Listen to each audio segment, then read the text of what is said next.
Le Stade Toulousain, club emblématique du rugby à 15 en France, est l'un des plus prestigieux et titrés clubs de l'histoire du rugby. Voici, mesdames et messieurs, un aperçu de son histoire complète. Le Stade Toulousain est fondé en 1907 sous le nom de Stade Olympien des étudiants de Toulouse. Il est né de la fusion de plusieurs clubs de la région et le club se développe alors rapidement à Toulouse grâce à l'engouement des étudiants et des jeunes de la ville. En 1908, le club adopte son nom actuel, Stade Toulousain. Les premières années sont prometteuses et le club fait preuve d'une grande compétitivité. En 1912, le Stade Toulousain remporte son premier titre de champion de France en battant le Racing Club de France en finale. Durant les années 1920, le Stade Toulousain domine alors le rugby français. Et cette période est surnommée celle des Diables Rouges, en raison des maillots rouges que portaient les joueurs à l'époque. Le club remporte plusieurs titres de champion de France durant cette période, notamment en 1922, 23, 24 et 26. L'entre-deux-guerres est une période faste pour le club qui assoit sa réputation comme l'une des puissances majeures du rugby français. Après la Seconde Guerre mondiale, comme de nombreux autres clubs, le Stade Toulousain peine à retrouver son niveau d'avant-guerre. Malgré une grande popularité, le club traverse une période de disette en termes de titres.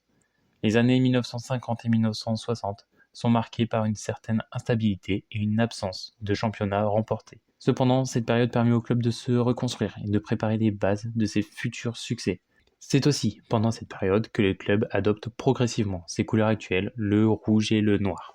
Les années 1980 marquent le renouveau du Stade Toulousain. En 85, après plusieurs décennies sans titre majeur, le club remporte à nouveau le championnat de France sous la houlette de l'entraîneur Pierre Villepreux. Le Stade Toulousain développe un style de jeu fluide et offensif basé sur la vitesse et l'agilité, qui lui vaudra le surnom de jeu de mouvement. Les années suivantes voient le club dominer la scène nationale avec des titres en 86, 89 et 94, et le Stade Toulousain devient alors une référence en matière de jeu spectaculaire et attractif. Avec l'avènement du rugby professionnel dans les années 90, le Stade Toulousain continue son ascension, et le club connaît alors une période dorée sur la scène européenne. En 96, il remporte la première édition de la Coupe d'Europe, aujourd'hui connue sous le nom de Champions Cup, en battant alors Cardiff en finale. Sous la direction de l'entraîneur Guy Novès, le Stade Toulousain devient une véritable machine à gagner, tant sur la scène nationale qu'internationale. Durant les années 2000, le club remporte 3 titres européens en 2003, 2005 et 2010, faisant de Toulouse le club le plus titré d'Europe à cette époque. Sur le plan national, le Stade Toulousain continue d'empiler les titres de champion de France, avec des victoires en 99, 2001, 2008 et 2011.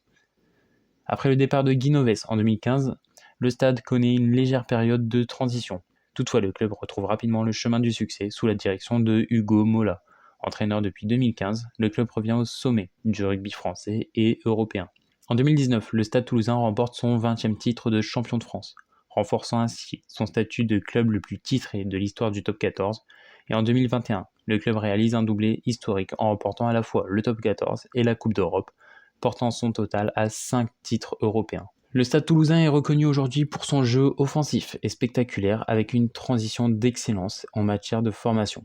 Le club a vu émerger de nombreux grands joueurs français, dont Fabien Pelouse, Thierry Tussautoir, Clément Poitrenaud et Antoine Dupont, aujourd'hui considéré comme l'un des meilleurs joueurs du monde. Le club joue ses matchs à domicile, au stade Ernest Vallon, mais utilise aussi parfois le stade de Toulouse, Stadium municipal, pour les grandes rencontres.